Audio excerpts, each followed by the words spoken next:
Hey everybody, it's Young and Free here. Yeah, I just wanted to talk about the inauguration from the perspective of the backlash to some of the richest people in the world being there. I think personally it's a little bit unfair, especially to those of us who are students of history.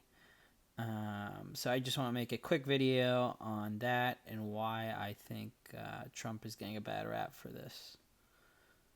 Donald Trump has returned for his second term as U.S. president, and he invited some of the world's most powerful billionaire oligarchs to his inauguration in Washington.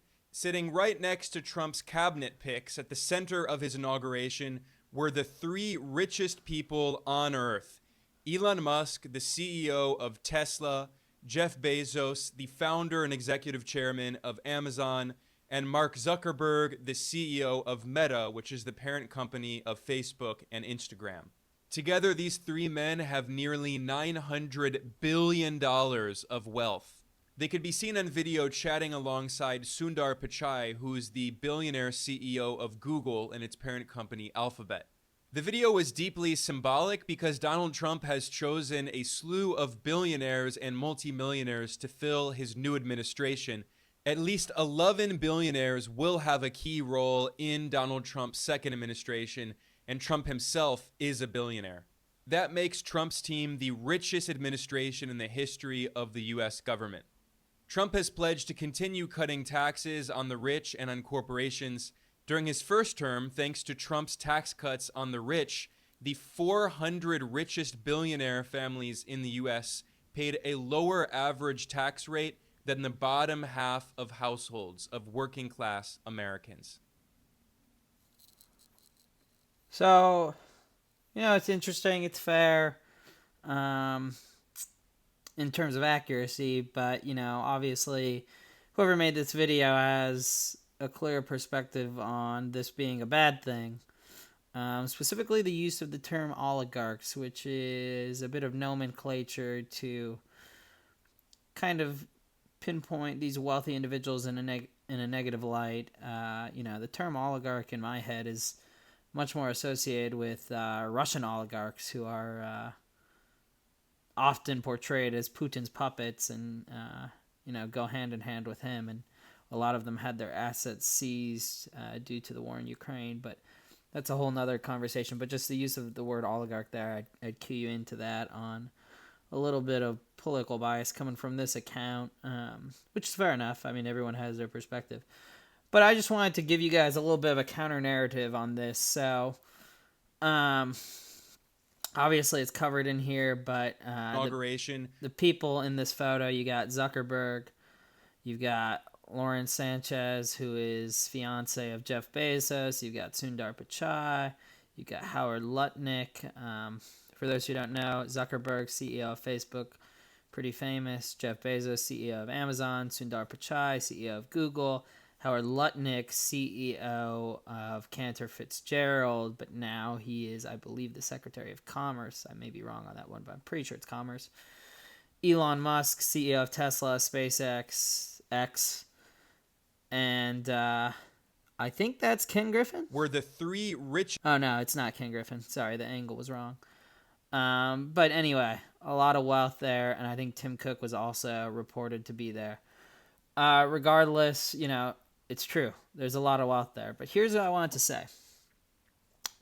Just doing a little research, and I already had knowledge of this, but I just wanted to get on the record. The vast majority of presidents have, in the past 80, 90 years, have had wealthy individuals who were part of their administration. So a lot of the focal point recently has been Elon Musk being the leader of DOGE, Department of Government Efficiency. But I just wanted to say, in a historical comparison, you've had many presidents appoint people who are very, very wealthy. Now, the wealth for the time seems small. So Joseph Kennedy, the father of John F. Kennedy, he was very, very wealthy for his time. It was only in the millions back then, but if you adjust for inflation, it would be well worth north of multiple billions today. Now, Joseph Kennedy wasn't just appointed to any position. He was appointed chairman of the SEC. That would be like appointing one of these people who was just in the audience. Well, maybe this would be a better parallel, but like Ken Griffin, head of Citadel, as the head of the SEC. It's pretty unusual to appoint to do something that to that level, but that's how the SEC was started. He was the first chairman. SEC was created in the aftermath of the Great Depression. Eisenhower had a very wealthy individual as part of his cabinet. C. Douglas Dillon was Secretary of Treasury. Now, you're going to see a lot of times the wealthy individuals are the Secretary of Treasury. It makes sense because Treasury, usually it's people who have experience in investment banking, in modern days, maybe in private equity and private credit. So, Secretary of Treasury, a lot of those people come from the private sector in very well-paying jobs, and occasionally they come from families that are very well off as well. Richard Nixon had his Secretary of Treasury was worth what would today be worth over $1 billion. Ronald Reagan had his secretary worth multiple millions. George H.W. Bush, his secretary worth multiple millions. Bill Clinton, secretary worth multiple millions. Obama, Secretary of Commerce, worth over $2 billion. Donald Trump, multiple members. Wilbur Ross, Betsy DeVos, Elon Musk now, Howard Lutnick, as I mentioned previously, Linda McMahon. And she was also in his first administration as the head of the SBA, Small Business Administration. But my point is just largely here. Like, do people honestly believe that these wealthy individuals do not have influence? I'm not making comment on whether it's good or bad, but my comment is more so, hey, everyone kind of knows this is going on, whether they like it or not. I don't necessarily agree with their placement at the inauguration, but it's totally transparent that, if you have more money, you have a bigger influence than someone with less money. That's the way the system's been since time immemorial. So to kind of demonstrate what I'm talking about, here I got the article going all the way back to 1908. Yeah, the president was the other Roosevelt. This is before FDR even. This was Theodore Roosevelt. And this was when the richest man in the world, John D. Rockefeller, endorsed future president at the time, candidate William Howard Taft. Like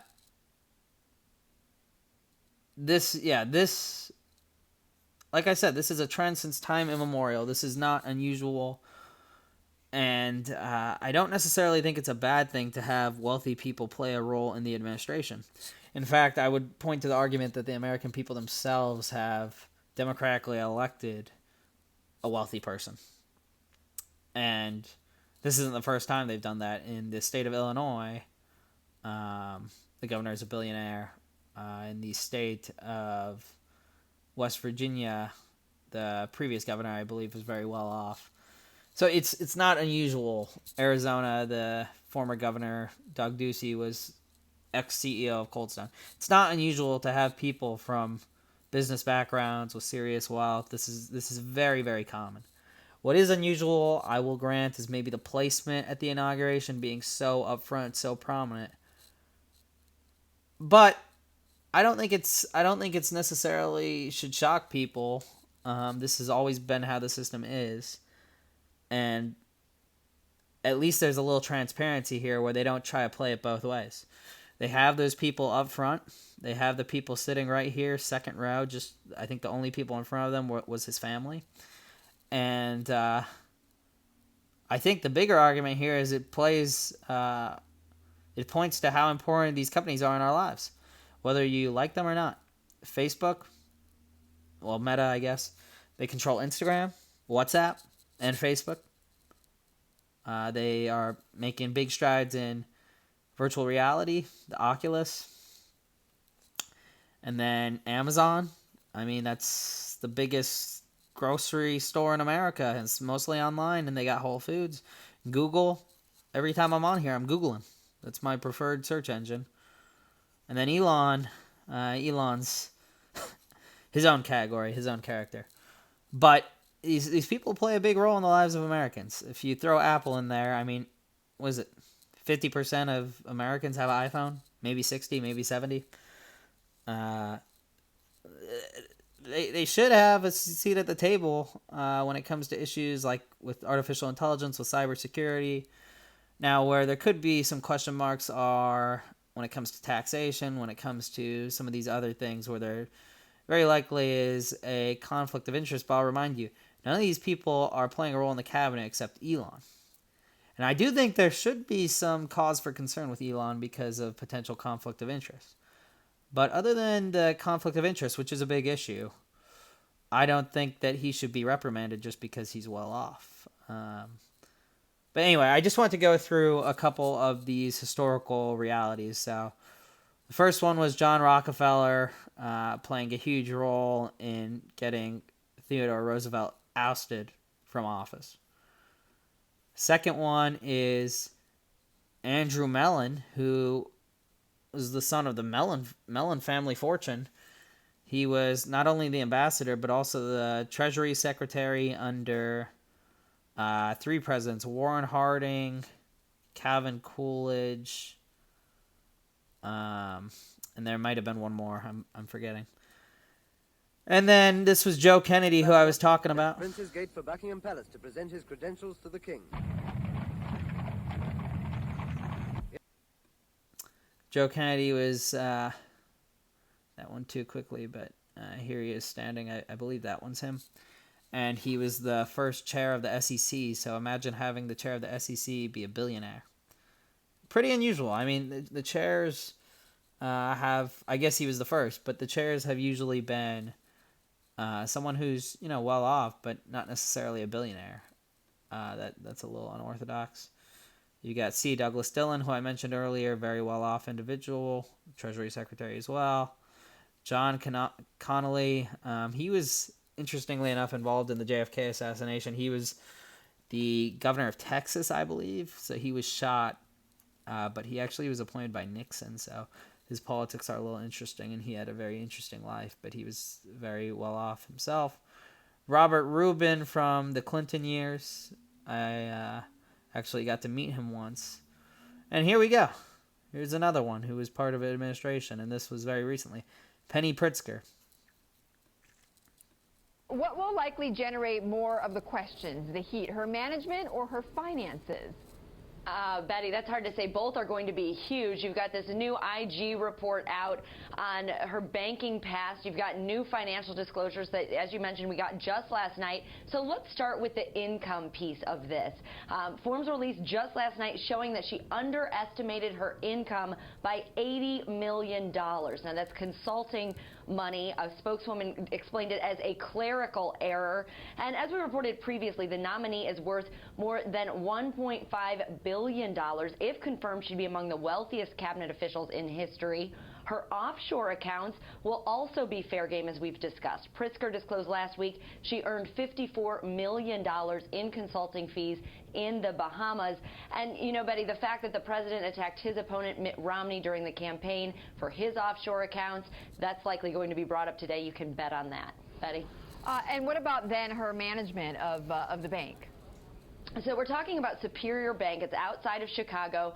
So in addition to developing a skyscraper, starting a luxury senior housing enterprise, chairing a credit reporting company, and leading record campaign fundraising, the Hyatt Hotel heiress also led a bank for a few years, and that bank eventually failed, and it failed big. So here's what we know, Betty. Pritzker ran Superior from 1991 to 1994. She and her family expanded subprime lending there, got involved in the kind of mortgage-backed securitization that eventually sparked the recession. So the bank failed in July 2001 when Pritzker was still on the board, though not in charge at the time. And at the time, Betty, it was one of the biggest bank failures in a decade. So back in 2008, Pritzker said it failed because regulators said the bank's financial statements overvalued its assets. Lawsuits also accused the Pritzkers of taking dividends based on that overvaluation. This is all explored in a more than 60-page IG report. So Republicans have plenty of ammunition going into today's hearing. I think that's pretty telling. So, everyone likes to play the game of partisan politics The fact that the president and call it out one way or the other when it's, the red team or the blue team. But here you've got an individual, and this is just less than 13 years ago. It feels much sooner, but time flies. This was just around 2012. You have this individual, Penny Pritzker. Her brother is now currently the governor of Illinois. She understated her income by at least $80 million. $80 million. And it's a clerical error. Now, $80 million for her may not be that much, but it still is a pretty good amount of money to understate your income by. So these are things you often read in hit pieces against Republicans, but it's just ironic that these are the same things that come up in almost every administration. Every administration has wealthy donors. Every administration has members of the cabinet who are very well off. Every administration does that. Now, in the past, it's true that, many administrations would try to hide this, but I think it's a little interesting, and it may be good, that, Trump is being upfront about it. He has the people up front. He has them standing where they are. Again, I don't know if I totally personally agree with the placement of them, but the best argument you can make in favor of it is, hey, he's being transparent. You know that he's listening to the people, valuing their opinions. And to be honest, I mean, the American presidency is a reflection of what the American people want, especially in this case where the popular vote was actually won by Trump for the first time. The point I originally said, Amazon, Apple, Facebook, Meta, Instagram, they play important roles in people's lives. I'm not saying it's good. I'm not saying it's bad. It's just a reality. So having them involved in technology policy, I think, is not necessarily a bad idea. Having them involved in some of that. Now, obviously, there should be some hesitancy, some guardrails, some investigation, just to not make sure that any recommendations, any input they give is a conflict of interest. Not just when it's a conflict of interest, but when it conflicts with the interest that should be, when it conflicts with the national interest, in other words. So every business is going to advocate for themselves. That's not a surprise. The question is when it conflicts with what's best for the USA. That's where a real conflict of interest would lie, in my view. Anyway, so Penny Pritzker, I also think it's extremely ironic that she was involved in the same types of securities that caused the Great Recession. But that's neither here nor there. So yeah, guys, that's just an overview of why I think that, this whole thing with, the wealthy being up so close to the front is, a little bit misleading in terms of a historical perspective. I will say we got one good meme out of it, though. Hopefully you guys have enjoyed seeing the sneak peek that Mark Zuckerberg made waves at Trump's inauguration when his gaze landed on the wrong +1. The Meta CEO was caught on camera stealing a glance at Lauren Sanchez's cleavage, the fiancée of Amazon founder Jeff Bezos. Zuckerberg's wife, Priscilla Chan, may have missed this sensational moment, but the internet certainly didn't. Fans quickly spotted Zuckerberg's wandering eyes and made the moment go viral, especially after Mark liked Sanchez's sultry photo from the exclusive post-inauguration ball. The tech titans may have gathered for Trump's inauguration, but Zuckerberg's viral glance stole the spotlight. You gotta do what you gotta do. So I did enjoy that meme there. I don't know if what Lauren Sanchez wore was the most appropriate, but I guess that's Jeff Bezos' prerogative and her prerogative as well. But I did enjoy that meme, and it was good talking with you guys. I hope you have a good rest of your week. Thank you for tuning in. Please subscribe.